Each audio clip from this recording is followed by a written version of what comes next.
we got to go to Glenn Beck. Glenn Beck is literally barking mad, and I guess he's trying to take it over the top. If he is, as usual, he succeeds. Remember my prediction on Glenn Beck? Yeah, you remember? Yeah. Now, granted, my other prediction was that before George Bush left office, he would use presidenting as a verb, that he enjoyed presidenting. I failed. That didn't happen. Didn't happen. As far as we know, Right. not in front of a camera. But my prediction on Glenn Beck was that Fox would have to fire him, not because he was too conservative, but that he would do something that they were like, that Rupert Murdoch would be like, we can't have it. Like, you're an embarrassment to the network. You've gone too far.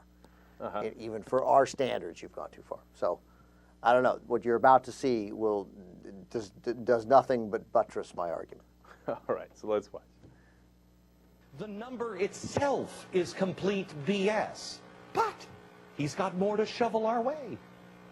I'm grateful that Congress agreed to my request that the bill include no earmarks, that all projects receive funding based solely on their merits. Oh. And despite that, I was still concerned. Joe and I were just talking in the back. When this thing passed, we said $787 billion. Somewhere, there's going to be some story of some money that ended up being misspent. $787 billion spent out over 18 months. That's a lot. That's a lot of money. That is. And it is a testimony to Vice President Biden and his team that, as Joe puts it, the dog so far at least hasn't barked.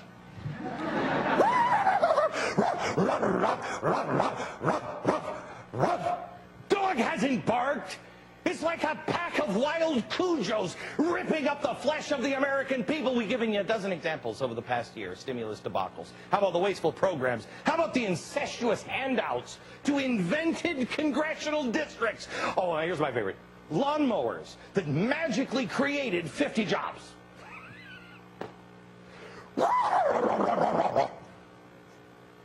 No, the dude's a lunatic. Okay.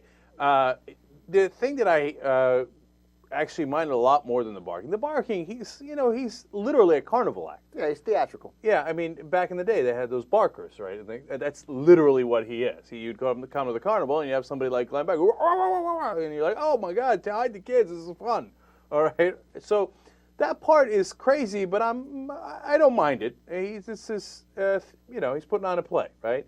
But what I minded was, it's comparing Obama and the administration to a bunch of wild Cujos ripping up the flesh of the American people. Again, the violent imagery. Again, he's coming to get you. Again, you got to do something. Like he's destroying you. And it's not just on principle. It's not ideology. They're ripping your flesh apart. Right. Right. Now, to buttress that, at the end of his little rant there, he said something along those lines again. So let's go to the next clip here. Clip number 7. February 17th isn't a birthday to celebrate, Mr. President. It's another step towards an economic funeral.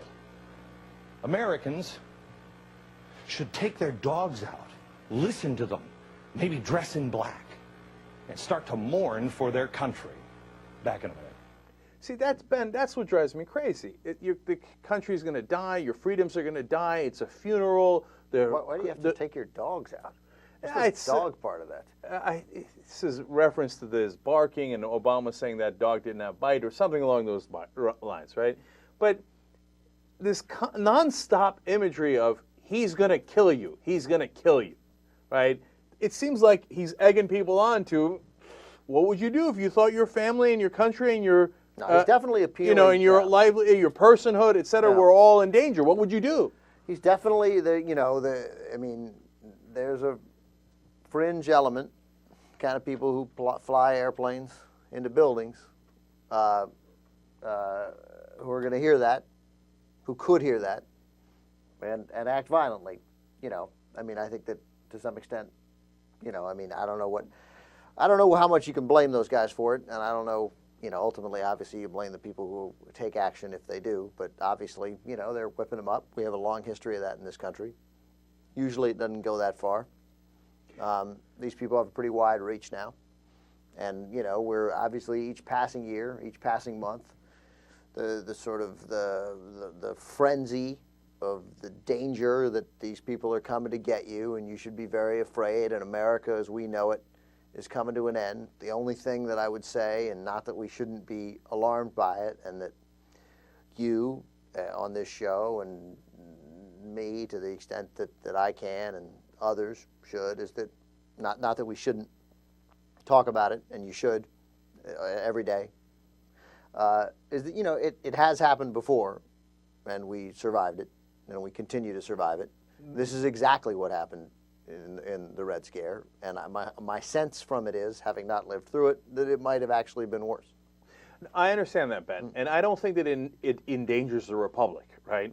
But it does endanger some folks. So just real quick, Joe Stack, who flew the plane into the building in Austin, I read his writings, not necessarily a conservative or a liberal, just hated the government, but hated big corporations as well. And, you know, he obviously the dude is touched. He ran a plane into a building, right? So did, you know, Beck's anti-government rants encourage him? I don't know about that, and I probably wouldn't go that far. Maybe, you know, I rail against the governments and the corporations, and we do and stuff. So I'm a little afraid to put too much into that. And then you got, like, the guy who did the Holocaust Museum shooting, and that guy's, like, you know, white supremacist, etc. So I don't want to put all that stuff on Beck or anybody else. But on the other hand, what I'm actually more concerned about is the guy in Pittsburgh and the guy in Florida who did the cop shootings, two different guys. And they shot a bunch of cops, and they said, oh, they were coming for my guns, and the government's coming, and so I had to do something first, right? And the guy in Maine who had all these bombs in his house. And it's so they might not hurt anybody who's in office. They might, you know, that Joe Stack attacked a federal building, right? And they might not endanger the Republic, but they're endangering someone. And the thing is, that doesn't mean you stop speaking out against the government or against anybody, right? And it doesn't mean you stop political speech, not even close. All we're asking, or at least I'm speaking for myself, is be a little careful in the violent imagery that you use, right? And the imagery of, like, your life is in danger unless you do something, right? Because it has consequences, and somebody's going to get hurt. Some people have already gotten hurt.